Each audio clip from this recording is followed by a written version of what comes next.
Hey you guys, Steve Whipple, that's me for WHIPFIT.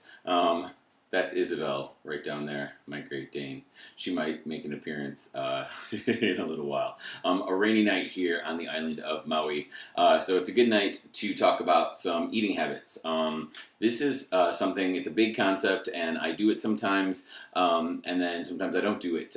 So that's the great thing. You can make it a way of life, or you can use it when you need it. It's called intermittent fasting, and it's hard to say, harder to do. Not really, maybe.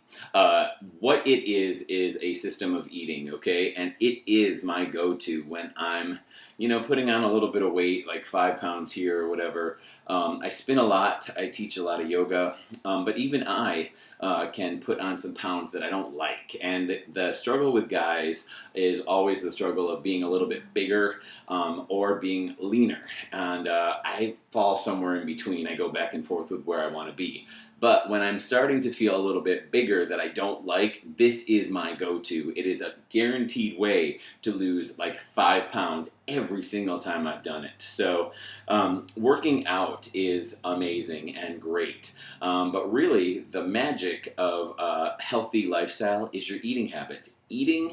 What you eat and your nutrition is maybe, I think, 80% of 100% of what good health is, and 20% is working out. Some people say 70-30. I think it's 80-20, because no matter what you do at the gym, and I know you guys go to the gym, I know you're there doing spin class and on the treadmill, doing your cardio, lifting weights, doing CrossFit, doing yoga, taking your Zumba classes. I know that you're doing all of that, and if in fact you are doing all of that, and you're not seeing results, it's because it's nothing that you're doing at the gym. You're doing all the work there. So it's not there. It's at home. So late night eating is a really big one. If you're eating late at night due to work schedule or whatever, if you're eating late at night and going to bed, that's a tough one. Sugar in drinks, including alcohol, is another one. And sugar in general. So if you can look at those things and see, maybe you can cut those out. But here's what I'm talking about tonight. Finally, intermittent fasting. It is a system of eating where it's a 24-hour period, and theoretically and ideally you have 8 hours where you are sleeping. Not that any of us get that anymore.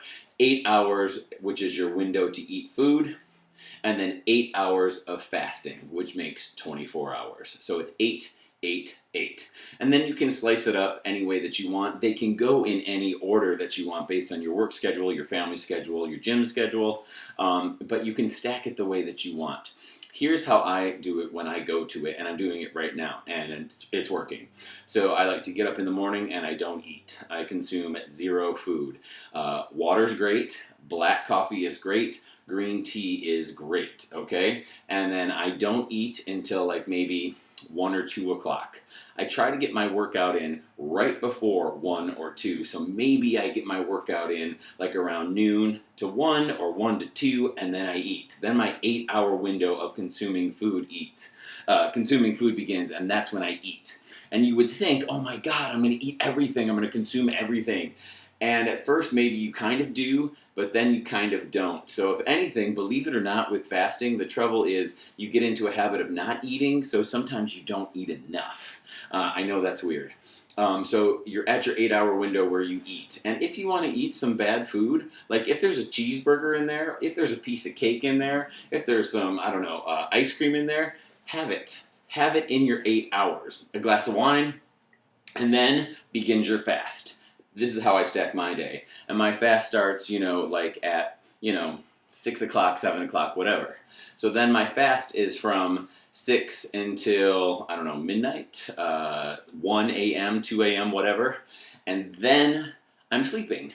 So my sleep schedule stacks right next to my fasting schedule. And then I sleep throughout the night. And then I start again the next morning. I'm fasting again. So my fast begins in the morning. Yes. See, it gets complicated.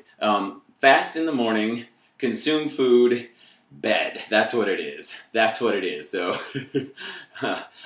after my window is done, I don't eat anymore before I go to bed. Like, that's the thing. When your window is done of consuming food, you just don't eat anymore. It's done for the night.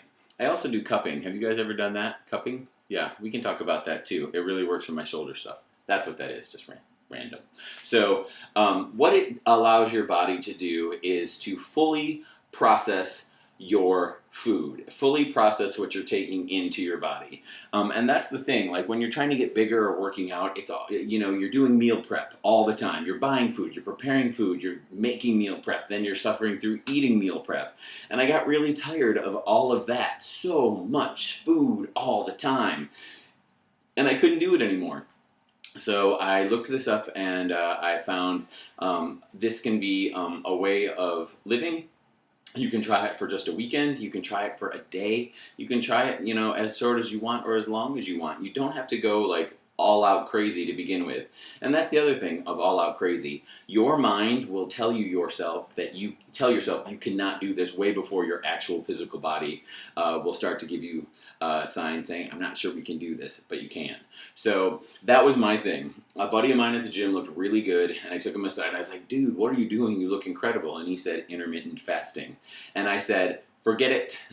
Whatever you're about to say to me right now, forget it, because I cannot fast. I do not fast. I like to eat, and I will never do a fast. I will not be successful at it. But as I was struggling with cardio and adding in treadmill and spin and boot camp, CrossFit type stuff, and not losing weight, I was like, well, what if it is? What if it is? So when I gave it a try and it worked, I was like, wow, those are the results I'm looking for. So don't let your mind tell you that you can't do it, because you can, okay? You can. Just keep in mind, you're going to be hungry, but your hunger is just a result of what you're doing. And it takes a drastic change to make your body change. Your body is completely happy how it is. Whether it's super healthy, somewhere in the middle, or super not healthy, your body has figured out this is how we work. This is how our body works, and it's cool with it. However that is, it doesn't want to change. It'll keep you right where it is. So you have to take a big step to get a big difference to happen, okay? So, once you realize the kind of science behind it, you realize what's happening is with the fasting, you're then processing your food fully. And this is it's a little gross, but, bear with me. My bathroom time went down significantly, and the bathroom process was like clean as a whistle. I'm not kidding. I couldn't believe it, because my body wasn't excreting all of this extra stuff that I didn't really need. It was using everything, fully processing it, and then giving it back to my body all the nutrients that it needs. So my elimination stuff, I'm using some big words here, my elimination time went down, and the condition of it was much better. I didn't expect that. I also expected my energy level to suffer, and it didn't. I have just as much energy. I'm more focused. It kind of clears away all this food clutter in your head of what am I going to have to eat?